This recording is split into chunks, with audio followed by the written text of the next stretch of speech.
자, 1장 1절에서 1장 2절까지는 예수 그리스도가 여기 행하시며 가르치기를 시작하신부터라고 했는데 실제로는 예수님은 누가복음만이 이 4복음서 중에서 예수님의 탄생 이야기를 가장 자세하게 써놓은 책이에요. 가장 자세하게. 예? 예.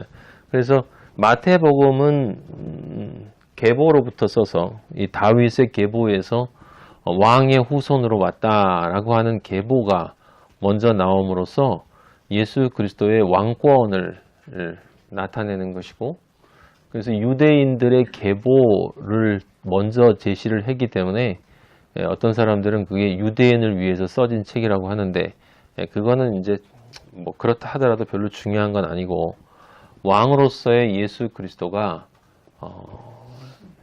자신을 우리에게 사랑을 주신 그 모습에 대한 이야기였고, 우리 마가복음은 여러분도 이제 마가복음을 보면 알겠지만 마가복음은 1장 1절 1장 2장에서 바로 예수님의 가르침이 나와요. 예수님의 그 행하시는 일이 1장 2장에서 바로 등장합니다. 그것은 무엇을 나타내냐면 그 일하시는 하나님,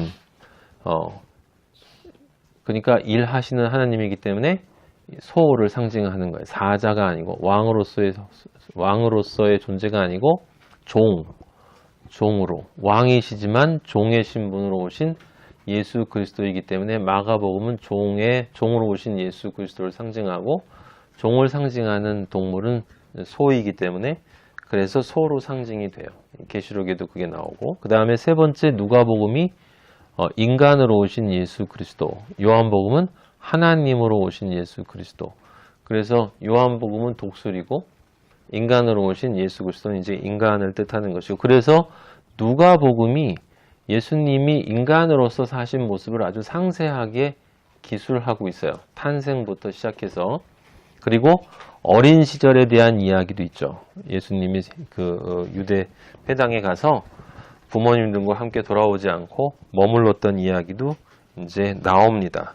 그 자세하게 예수님이 인간된 이야기고, 제가 여러분들에게 전에 그거를 잠깐 말씀드렸을 거예요. 마태복음에서는 왕으로 오셨기 때문에 40일 광야 시험이 끝나고 사탄이 떠나갔다라고 표현이 되는데, 이 누가복음은 인간으로 오신 예수 그리스도이기 때문에 또 시험을 받으실 걸 대비해서 잠시 떠났다라는 잠시란 부사가 들어가 있어요. 자세히 보면 그런 차이가 복음서마다 다 조금씩 있습니다. 들어간 이야기 있고 작은 이야기 있고. 근데 중요한 건 마태, 마가, 누가, 요한이 전부 합쳐서 예수 그리스도의 생애를 나타내고 있다는 사실이에요.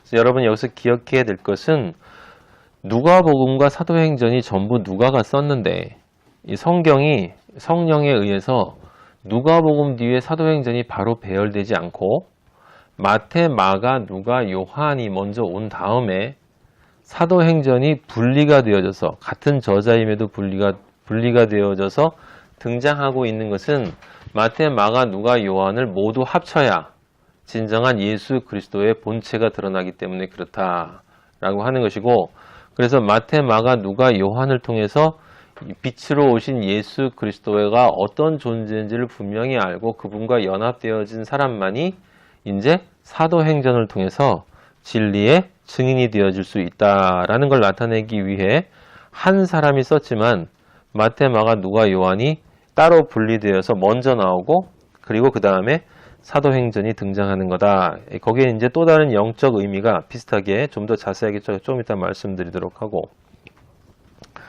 자, 여기 1장 1절과 1장 2절에서 이제 그게 중요한 거는 지금 제가 말씀드린 것과 같이 연관이 되는데, 이런 질문을 우리가 던져야 되는 것이에요. 이 지금 누가가 행하며 가르치시기를 시작하신부터 승천하신 날까지의 일을 기록하였다는 건 예수 그리스도의 생애를 기록하셨다는 거예요. 생애를. 그런데 예수께서 행하시며 가르치시기를 시작하신부터라고 썼지 예수님의 탄생부터라고 쓰지 않았어요. 예수님의 탄생부터 승천까지 일을 기록하였다, 이렇게 이야기를 해야 되는데 예수님이 행하시며 가르치기를 시작하신부터라고 했어요. 이것은 무엇을 의미하냐면 예수 그리스도의 탄생조차도 예수님의 행하심과 가르치심에 들어간다라고 하는 거예요. 영적인 의미에서는 그냥 다른 석가나 다른 사람들처럼 그냥 어린 아기로 태어나서 아무것도 아닌 어린 시절을 보내고 그 다음에 나이가 들어서 행하고 가르치기를 시작했다라는 게 아니라 예수 그리스도는 태어나심부터 행하신 것이고 가르치신 것이다 라고 하는 것을 강조하는 것이다. 그게 바로 그리스도의 그 분리됨을 나타내는 것이다. 그게 하나고, 그 다음에 누가가 예수님의 생애를 기록했다는 것이 정확히 무엇을 의미하는가를 여러분이 이해해야 돼요. 누가가 예수님의 생애를 기록했다. 지금 1장 1절부터 1장 2절까지 예수님의 생애를 기록했다는 것이 정확히 무엇을 의미하는가?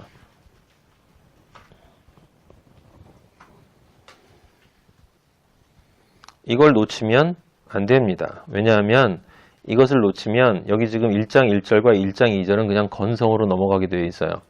예수께서 행하시며 가르치기 시작하심부터 승천하신 날까지 기록했구나. 아, 그렇구나.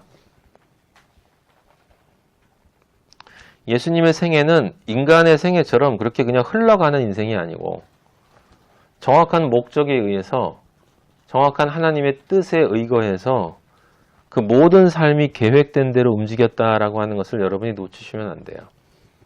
그래서 예수님의 탄생도 예수님의 행하심과 가르치심이다 라고 하는 거예요. 이게 굉장히 중요한 겁니다.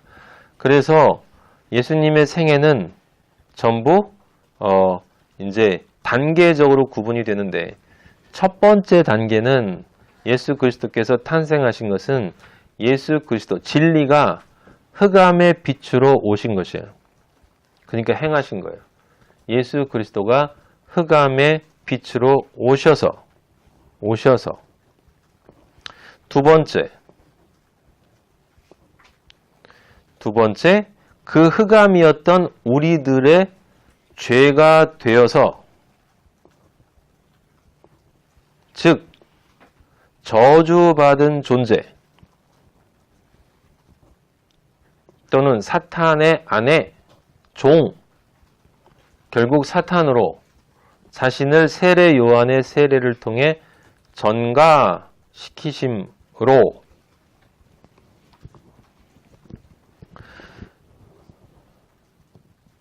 그 죄를 지면 죄의 종이 되고 사망의 종이 되는 거예요, 여러분. 그래서 죄를 지면 우리는 누구의 아내가 되는 거냐면 사탄의 아내가 되는 거예요. 사탄의 아내. 그래서 이 세상에는 두 종류의 신부밖에 없어요. 두 종류의 신부. 그리스도의 아내와 사탄의 아내. 그래서 예수 그리스도가 사탄의 아내가 되어진 가늠한 고매를 다시 내 아내로 되돌리기 위해서 이 세상에 오셨다. 그러면 예수 그리스도가 그 저주받은 죄인인 우리, 사탄의 아내로 있는 우리의 모든 죄를 전가받으셨다는 이야기는 그 죄 덩어리가 되셨다는 것이고 그 죄 덩어리가 됨으로써 그 죄를 진 우리들의 존재 자체를 또한 전가받으셨다는 것이 돼요.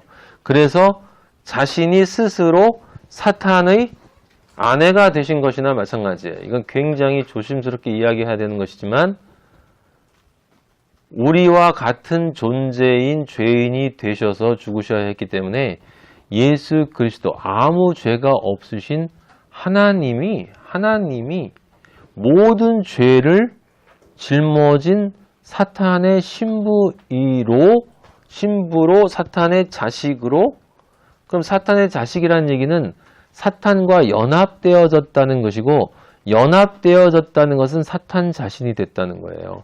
그것은 무엇을 뜻하냐면 그 예수 그리스도가 그 사탄 안으로 관입되어 들어갔다는 거고 마찬가지예요. 여러분, 우리 예수님이 죄와 사망의 권세를 뚫고 나왔다는 말 들어보셨죠? 옛날에 이걸 여러분이 이해하기 위해서는 뭘 이해해야 되냐면 그 영화 보면 기억이 날 거예요. 매트릭스라는 영화를 보면 1편에 마지막에 그 스미스라고 하는 악한이 나오는데 그 악인을 이 주인공이 네오가 그 악인을 완전히 분쇄할 때 어떤 방법을 쓰냐면 본인이 그 네오 안으로 들어가요. 네오 안으로 들어가서 그 네오가 네오가 그 스미스 안으로 들어가. 그 스미스 안으로 들어가서 스미스는 이제 완전히 없앴다라고 내가 이제 얘를 없애버렸다라고 생각하는 그때 속에서 그 빛이 발하면서 그 스미스의 몸이 숭숭숭 구멍이 나다가 터져버리는 장면이 있어요. 저는 그것과 거의 똑같다는 생각이 들어요. 예수 그리스도가 어떻게 사탄을 이겼냐? 사랑이신 예수 그리스도가 증오 속으로 들어가요. 죽음 속으로. 생명인 존재가 죽음으로 들어가. 죽음이 되어서. 그런데 실제 그 존재는 생명이야. 증오 안으로 들어갔는데 실제 그 존재는 사랑이야.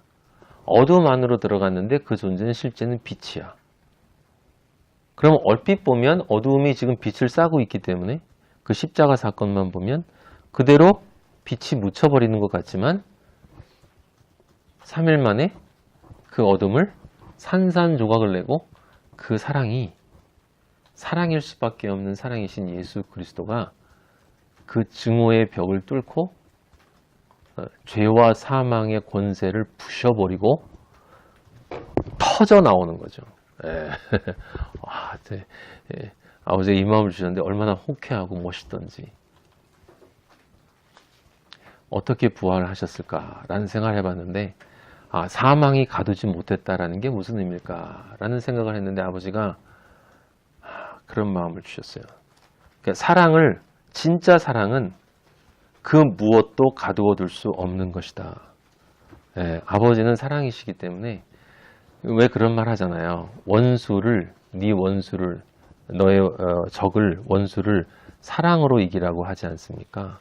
근데 그게 예수 그리스도의 그 십자가 사건에서 일어난 거예요. 예수님이 자신을 죄와 연합을 시켜서 사랑이신 존재가 사랑으로 죄인을 대신해서 죄를 받고 그 죄가 되어서 그러니까 이런 거죠. 실제로는 내가 죄인으로 그 존재와 연합되어져 있는 건데 나를 옆에 세워놓고 예수님이 변장을 하신 거죠. 사탄이 내 아내야 일로 와라. 그러니까 예수님이 가서 그 존재와 연합이 되어진 거예요. 연합이 되어지면 시커먼 놈들이 둘이 연합이 되면 괜찮은데 빛이 연합이 되니까 사탄이 껴안고 나서 보니까 이게 어두움이 아니야. 빛이야. 빛. 아이고 이거 잘못 껴안았네 이거. 때는 늦었어. 멋있어요. 우리 아버지는 진짜 멋있는 것 같아. 자, 그래서 그 두 번째가 심판받고 3이라고 하는 영과 혼과 육의 심판을 받은 거죠. 지옥에서 예수님이 갇힌 거예요. 그게 갇힌 거라고요. 그게 두 번째 사건인 거예요. 십자가를 통해서 우리의 죄가 되고 그래서 실제로 그 사탄의 종이 아님에도 사탄과 연합된 존재가 아님에도 불구하고 사탄과 연합된 존재인 나로 그렇게 죽음을 향해 걸어 들어가시니 그래서 영과 혼과 육의 심판을 받았는데 중요한 건 그 심판이 빛을 사랑을 우리 아버지 하나님을 붙잡을 수가 없는 거죠. 다 부셔버리고 머리를 박살내고 우리 아버지가 부활하신 거예요. 그게 세 번째. 예수님의 생애가 세 번째가 부활. 그 다음에 네 번째는 부활한 후에 성령이 임한다라고 하는 거예요. 여러분 예수 그리스도가 부활한 후에 우리 마태복음에서 성령이 따로 임했다라는 것은 못 봤어요. 그렇죠? 예수님은 성령과 한 분이시기 때문에 그건 나타나지 않아요. 그런데 성령이 임했다라고 하는 것을 우리가 어디서 알 수 있어요? 예수님이 십자가 지신 것을 그대로 미리 보여주신 사건이 있죠. 그게 요단강에서 요한에게 세례를 받은 사건이에요. 요단강에서 예수님이 지금 실제로 십자가에 올라갈 것을 미리 보여주신 거예요. 세례를 받는다. 그래서 요단강 안에 빠져서 죄인으로 죽고 그게 사탄과 연합되어진 존재로 죽었다는 거고, 그런데 다시 세례를 받고 일어났다. 물에서 나오니 라고 했단 말이야. 물에서 나오니. 그 물에서 나왔다는 게 무엇을 뜻하겠어요? 그 물은 죄악의 바다. 그 죽음의 바다에서 다시 부활해서 나오니, 그 다음에 뭐가 내려왔어? 성령이 비둘기같이 임하여서 하늘에서 소리가 나더라. 이는 내 사랑하는 자요 내 아들이다. 그 네 번째가 예수님이 실제로 우리를 대신해서 하신 것이고, 그게 요한의 세례를 통해 보여줘요. 실제 나중에는 그게 우리에게 진짜 가시적으로 드러나진 않아요. 이거는 세례 요한의 세례를 이 십자가 사건과 함께 연계해서 이해해야만 우리가 이해할 수 있는 것이고, 다섯 번째, 물론 예수님은 성령님과 한 분이시기 때문에 그럴 이유가 없지만, 하지만 그런 과정을 거친 거나 마찬가지다. 다섯 번째, 그 다음에 뭐 하셨어요? 40일을 세상에 머무르셨어요. 40일을 세상에 머무르셨어. 그 다음에 여섯 번째로 40일을 채운 다음에 이제 모든 것을 완성하시고 일곱 번째 승천하셨어요. 자, 다시 한번 말씀드립니다. 이건 굉장히 중요한 거예요. 예수님의 생애는 사람들이 이야기하는 수많은 영웅들의 전기와 같지 않다. 예수님의 생애는 정확히 계획된 프로그램에 따라서 절차대로, 이미 예정된 절차대로 오셔서 그 사건들을 이루신 것인데 전부 7개다. 첫째는 흑암의 빛으로 오셨음. 두 번째, 죄가 되어 십자가에서 심판받고 지옥의 형을 삼. 세 번째, 부활하심. 네 번째, 성령의 임재를 통해 임마누엘이 되심. 다섯 번째, 40일을 세상에 머무르고 사심. 그 다음에 여섯 번째, 그 40일을 끝냄. 이 말은 여러분 이해하기가 좀 힘들겠지만 이걸 잘 기억해 놓으셔야 돼요. 40일을 끝냄. 그 다음에 일곱 번째, 승천이에요. 자, 여기 많은 사람들이 잘 이해하지 못하고 있는 것 중에 하나가 뭐냐면, 왜 예수님이 부활하신 후에 40일을 세상에 머무르셨는가 하는 거예요.